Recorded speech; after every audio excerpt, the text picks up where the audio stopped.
Welcome, I am Pauper J, and this is Cascade Jund Allies. Why I'm calling it Cascade Jund Allies is because unlike normal Jund lists, this is running Cascade in order to make up for the lack of great allies in the format. So instead of running the really bad allies that would usually just use for rally triggers, in the 3-drop slot, we are running 2 Demonic Dread and 3 Violent Outburst. These cards will change your whole game plan because the whole point of the deck would just be put out as many allies and then just cascade into more instead of having to wait to draw your bad allies and play them again.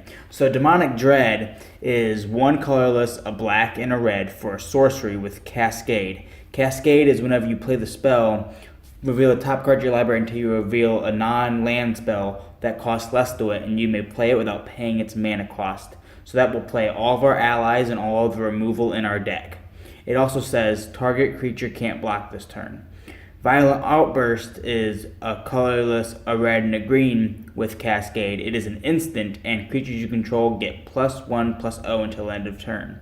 By the way, Cascade goes onto the stack before the spell resolves, so it cascade triggers, you cast your spell like your random ally, and then creatures you control get +1/+0, so the creature that enters the battlefield will get the buff as well. Going on to our red allies, these are all the red allies we play in the deck. We have akoum battlesinger, highland berserker, and Zada's commando. All at the 2-drop slot.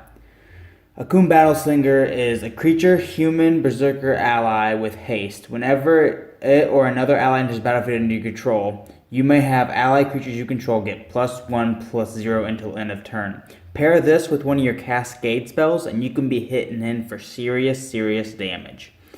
Highland Berserker, on the other hand, allows all your allies to get first strike when it enters the battlefield and whenever any of your other allies enter the battlefield. And Zada's Commando already has first strike, but has cohort. Tap an untapped ally you control, and it deals 1 damage to target opponent. Now going on to our green and black allies, we have Kalastria Healer, bojuka Brigand, and oran-rief Survivalist. Kalastria Healer is a colorless and a black for a creature, vampire, cleric ally with rally. Whenever it or another ally enters the battlefield under your control, you gain 1 life and your opponent loses 1 life. That little bit of life gain can put us ahead against burn and other mid-range strategies, allowing us just to steal games. While bojuka Brigand and oran-rief Survivalist are basically the same card, except bojuka Brigand is a little bit worse, being not able to block. So these creatures will enter the battlefield, they'll get a +1/+1 counter for entering the battlefield, and then when you play your next ally, they'll get another +1/+1 counter, and so on and so forth. Bojuka Brigand, funny enough, has really funny text.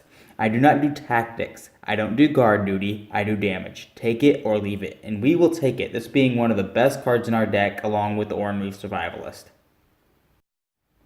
Now we are getting into our non-creature, non-cascade spells. And starting this off, we have Lightning Bolt. We are in red. We want to play as many Lightning Bolts as possible because they not only get rid of our opponent's creatures, but they also allow us to hit for face if we really need to get in that last little bit of damage.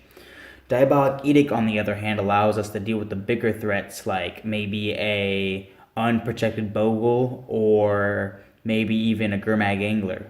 And Unearth is a weird card for the deck. So Unearth allows us to bring back any of our allies from the graveyard to the battlefield, which would cause our rallies and all that stuff. And it's for 1 black, it's great. It also has cycling for 2, which allows us to try to go find our Cascade spells. But the problem is if we hit it off Cascade and we have no allies in our graveyard, it becomes just a dead spell, making our Cascade just really bad. But it's worth the 2 because it just adds so much consistency without having to cause like a whole nother couple Cascade cards in the deck, because the Cascade cards do cost 3 mana and we don't want a whole bunch of 3 mana cards clogging up our hand in the beginning of the game. I'm not going to be getting into anything about the mana base or the sideboard, but I'll have the whole deck list in the description if you'd like to check that out. If you like the video, go like the video. If you want to see more Pauper content like this, go hit the subscription button. See ya.